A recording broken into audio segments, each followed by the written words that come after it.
Bonjour à toutes et à tous, et bienvenue sur la chaîne. Aujourd'hui, on se retrouve pour un nouvel épisode explosif de Plus belle la vie, encore plus belle, celui du lundi 16 juin 2025, épisode 355, qui marque un tournant crucial dans plusieurs intrigues du Mistral. Au programme, un réseau de cambriolage qui s'organise dans l'ombre, une Ariane plus déterminée que jamais à reprendre sa vie en main, et une disparition de plus en plus inquiétante. Celle de Chloé. Qu'on croyait simplement partie, mais qui est peut-être en danger de mort.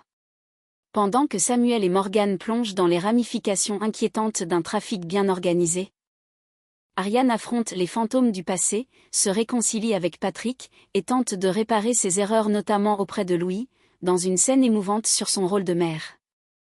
Mais le vrai choc de cet épisode se cache derrière les murs d'un immeuble discret, Chloé, prisonnière, fiévreuse, délirante, retenue dans une pièce sans fenêtre par la compagne du gardien. Un suspense glaçant, qui laisse présager le pire. Et ce n'est pas tout. Le rapprochement entre Gabriel et Axel offre une parenthèse inattendue de douceur dans un épisode chargé, tandis que Thomas, rongé par la jalousie, risque de tout compromettre à la veille du bac. Entre émotions intimes, révélations troublantes et menaces grandissantes, cet épisode est l'un des plus intenses de la saison. Restez bien jusqu'au bout. Car chaque détail compte, et certains regards en disent long. Vous êtes prêts? Alors installez-vous confortablement. Et découvrons ensemble les rebondissements de cet épisode haletant de Plus belle la vie. Dans le calme tendu du commissariat, Samuel et Morgan sont penchés sur une pile de dossiers. Les visages sont graves, les échanges brefs. Regarde ça. Souffle Samuel, pointant un tableau. Depuis un mois, on recense au moins 6 cambriolages dans des cabinets médicaux de la région. À chaque fois, le même mode opératoire, intrusion rapide, vol ciblé, disparition d'opioïdes et de psychotropes. Morgan hoche la tête, les sourcils froncés. C'est plus qu'un vol opportuniste. C'est structuré. Organisé. Mais pendant qu'il s'enfonce dans les ramifications d'un réseau qui semble s'étendre bien au-delà du Mistral, une autre scène, bien plus personnelle, se joue quelques mètres plus loin. Ariane pousse la porte du commissariat. Elle est droite, déterminée, mais dans son regard, une fatigue enfouie. Celle de quelqu'un qui revient de loin. Patrick l'aperçoit, se lève aussitôt. Il s'avance vers elle, visiblement ému. Ariane. Je suis désolé, lâche-t-il, la voix un peu cassée. J'aurais dû te faire confiance. J'aurais dû te soutenir. J'ai pas été à la hauteur. Ariane le regarde un instant. Dans ses yeux, aucune rancune, juste une fermeté tranquille. T'as douté, c'est vrai. Mais j'ai pas flanché. Elle esquisse un sourire. Et non, j'ai jamais envisagé de demander ma mutation. J'ai peut-être encaissé, mais j'ai pas fui. Un silence s'installe, chargé d'émotions. Patrick baisse les yeux. Sincèrement touché. Mais Ariane le rassure d'un ton calme et posé. Ce qui compte maintenant, c'est qu'on soit à nouveau soudés. Qu'on serre les coudes. Elle lui tend la main, franche. On est une équipe, non? Patrick serre sa main dans la sienne. Un poids s'évanouit. Ariane est là. Solide. Inébranlable. Plus que jamais, ils sont prêts à affronter ce qui vient. Luna et Babette déboulent sur le trottoir, l'adresse griffonnée sur un papier entre les mains. C'est Billard qui leur a donné, pensant les aider à retrouver Chloé. L'immeuble est calme, presque trop. Une façade beige, sans charme, avec un interphone vétuste et un gardien en train de balayer l'entrée. Luna s'avance aussitôt. Bonjour, on cherche Chloé Girard. Elle vient d'emménager ici. C'est bien ça? Le gardien lève les yeux, l'air un peu surpris, un peu méfiant. Ah, elle? Ben non. Elle est déjà partie. Elle est restée à peine 2 jours. Babette se fige. Luna, elle, cligne des yeux, comme si elle avait mal entendu. Comment ça, déjà partie? Elle sort le papier, comme pour s'assurer qu'il ne s'agit pas d'une erreur. C'est pas possible. Elle devait y vivre avec sa fille. Le gardien hausse les épaules. Désolée. Elle est venue avec un camion, elle a tout embarqué. Moi j'y peux rien. Luna, incrédule, se tourne vers Babette. Ça n'a aucun sens. Pourquoi elle serait partie sans prévenir personne? Un doute plus profond s'installe dans son regard. Je veux voir l'appartement. Le gardien secoue la tête. Catégorique. Pas d'autorisation, pas de visite. C'est vide maintenant, de toute façon. Mais Luna ne lâche pas l'affaire. Je veux en avoir le cœur net. Et sans même attendre, elle attrape son téléphone. Idriss? J'ai besoin de toi. Tout de suite. Babette la regarde, un mélange d'inquiétude et d'admiration dans les yeux. Luna ne renonce jamais. Et cette disparition? Elle sent bien qu'elle cache quelque chose de bien plus grave qu'un simple déménagement. L'immeuble semble avaler le moindre bruit. Idriss force doucement la serrure sous le regard nerveux du gardien, resté en retrait près de la porte. Un clic sec, puis la poignée tourne. La porte s'ouvre lentement sur un appartement, vide. Aucun carton, aucun meuble, aucune trace de vie. À peine quelques empreintes de poussière au sol et une légère odeur de renfermé. Luna, Babette et Idriss échangent un regard inquiet. Y a personne, murmure Idriss, fronçant les sourcils. Il se tourne vers le gardien. Vous êtes bien sûr qu'elle est partie de son plein gré? Le vieil homme bredouille, regarde ailleurs. Essuie nerveusement ses mains sur son pantalon. J'en sais rien, moi. Elle a disparu, c'est tout. Un type est venu, il a chargé quelques affaires, elle n'est plus revenue. Luna l'observe. Suspicieuse. Vous l'avez vue ce jour-là? Elle avait l'air bien. Le gardien hésite. Trop longtemps.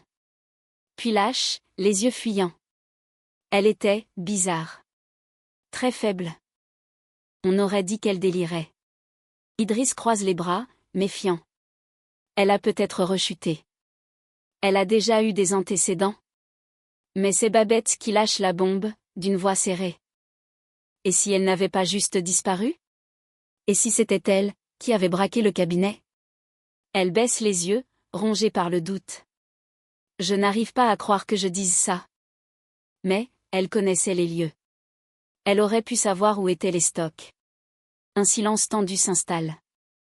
Mais ce qu'ils ignorent encore, c'est que Chloé n'est ni libre, ni coupable. Quelques rues plus loin, dans l'arrière-cour discrète du même immeuble, une porte verrouillée dissimule une petite pièce sans fenêtre. À l'intérieur, Chloé est allongée sur un matelas de fortune.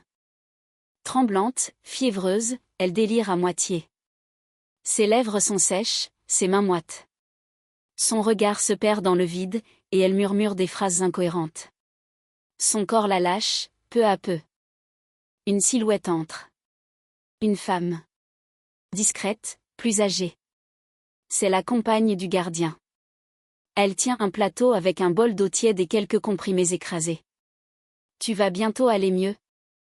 Ma belle. Il faut juste que tu te calmes un peu. Mais Chloé, incapable de répondre, gémit faiblement. Son état s'aggrave. Ce n'est pas une simple fatigue. Elle souffre. Peut-être d'une infection non traitée, ou d'un sevrage brutal à un médicament, ou pire encore, d'un trouble neurologique que personne n'a su déceler à temps. Et chaque minute compte désormais. Dans la cour du pavillon des fleurs, Thomas tourne en rond, incapable de se poser. Son sac de cours reste posé à ses pieds, oublié, tandis que ses pensées s'emballent. Aya. Accoudée à la rambarde avec sa bouteille d'eau, l'observe d'un œil distrait. Elle sait déjà ce qui le ronge avant même qu'il ouvre la bouche. Tu crois qu'il est vraiment attiré par Axel? Lâche-t-il enfin, comme un barrage qui cède. Il l'a revu hier? Il lui a reparlé? Ils se sont textés? Aya pousse un long soupir. Thomas, t'as le bac demain. Tu veux pas, genre, te concentrer sur autre chose? Comme, tes révisions? Mais Thomas ne l'écoute même pas. Franchement, je suis sûr qu'Axel, c'est juste un pansement. Un pansement rapide parce que Gabriel sait plus comment gérer ce qu'il ressent. Aya arque un sourcil, amusée et exaspérée tout à la fois. Peut-être. Ou peut-être qu'il essaie juste d'avancer. Toi aussi tu devrais essayer. Mais Thomas secoue la tête, les bras croisés, les mâchoires crispées. Moi, j'ai pas envie de passer à autre chose. Pas comme ça. Pas pendant qu'il s'accroche au premier qui n'est venu. Aya s'approche, plus douce. T'as le droit d'être en colère, mais là t'es en boucle. Et ça t'aide pas. Donne-toi au moins une chance de réussir ton bac. Gabriel, il attendra. Thomas baisse les yeux. Elle a raison. Mais c'est plus fort que lui. Cette blessure, ce flou. Cette impression d'avoir été mis de côté. Ça le ronge. Et pourtant, il va falloir qu'il tienne. Qu'il encaisse. Et qu'il se concentre. Car demain, ce n'est pas Gabriel qu'il devra affronter. Mais une copie blanche. Dans le petit cabinet médical du Mistral, Léa remet doucement sa chemise pendant que Gabriel note quelques valeurs sur sa tablette. Tension nickel. Rythme cardiaque stable.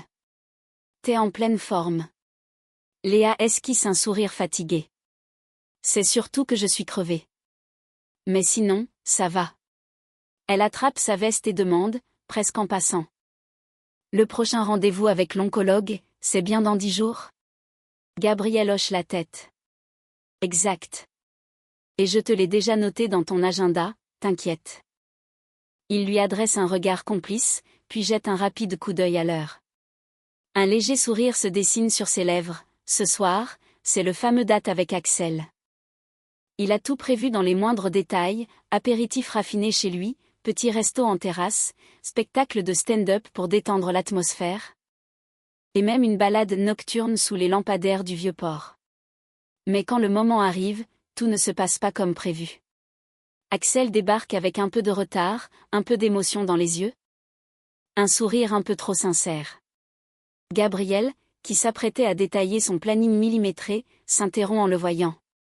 Ils se regardent quelques secondes, sans parler. L'un avance d'un pas. L'autre sourit. Il n'y a ni amuse-bouche, ni plan de table, ni chronologie. Juste un instant suspendu. Et dans ce silence complice, sans avertissement, Axel s'approche. Et Gabriel laisse tomber le plan parfait. Leurs lèvres se rencontrent, doucement, naturellement, comme une évidence. Ce soir, ils n'ont pas suivi le programme. Et pourtant, tout s'est déroulé à la perfection.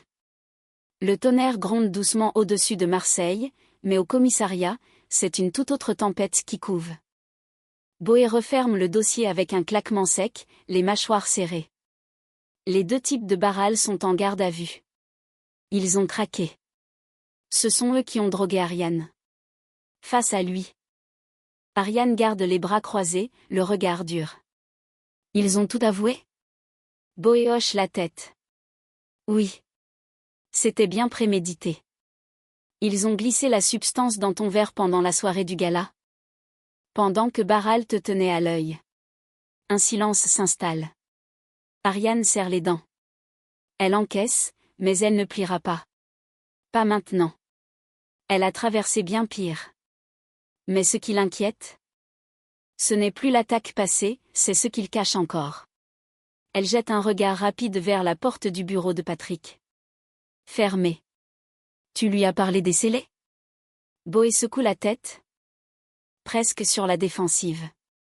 Non. Et je préfère qu'on garde ça entre nous pour l'instant. S'il apprend qu'ils ont mystérieusement réapparu, dans une poubelle du commissariat, il va péter un câble. Ariane acquiesce lentement. Je sais. Mais on ne pourra pas le lui cacher éternellement. Boé pose les yeux sur elle, plus grave. Alors autant attendre d'avoir les bons éléments. Tant que c'est flou, on encaisse. Ensemble. Elle le regarde un long moment, puis acquiesce d'un signe de tête. Un pacte tacite vient d'être scellé entre eux, il protège Patrick, et surtout, il protège Ariane. Mais le danger n'est pas terminé. Ce qu'ils ont découvert n'est qu'un morceau d'un puzzle beaucoup plus vaste. Et le nom de Barral, lui, n'a pas fini de résonner dans les murs du Mistral. La terrasse du Mistral est calme en cette fin de matinée. Les chaises encore tièdes du soleil accueillent les premiers clients du jour. Ariane s'est installée un peu à l'écart, un café à peine entamé devant elle, les doigts nerveusement crispés autour de la tasse. Quand elle voit Louis approcher, elle lève les yeux et lui fait un signe. « J'avais besoin de vous parler. » Louis s'assied, intrigué, mais reste silencieux. Ariane inspire profondément. Puis, d'une voix plus douce qu'à son habitude, elle lâche. « Je suis désolée pour ce que je vous ai demandé l'autre jour. Ce faux témoignage. J'ai paniqué. J'ai cru qu'il n'y avait plus d'autre issue. » Louis la regarde un moment, ni en colère ni moralisateur. Simplement humain. Vous étiez acculé. J'ai compris pourquoi vous l'avez fait. Un silence s'installe. Ariane fixe la table, perdue dans ses pensées.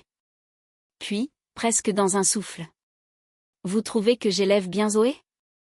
Parfois j'ai l'impression de faire n'importe quoi. De pas savoir comment être une mère.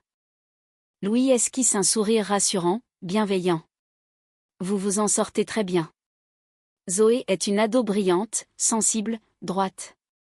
Elle doute parfois, mais elle est solide. Ça, c'est vous. Ariane lève les yeux vers lui, touchée. Je sais pas comment vous faites, vous, pour rester aussi zen. On dirait que rien ne vous déstabilise. Je fais semblant. Répond-il dans un sourire. Le vrai calme, c'est d'accepter qu'on contrôle pas tout. Ariane hoche la tête, songeuse. Puis son regard dérive vers la rue. Là où elle espère bientôt voir apparaître sa fille. Elle doit avoir fini sa philo, là. J'essaie de pas y penser, mais j'ai qu'une envie. Qu'elle débarque et qu'elle me dise que ça s'est bien passé.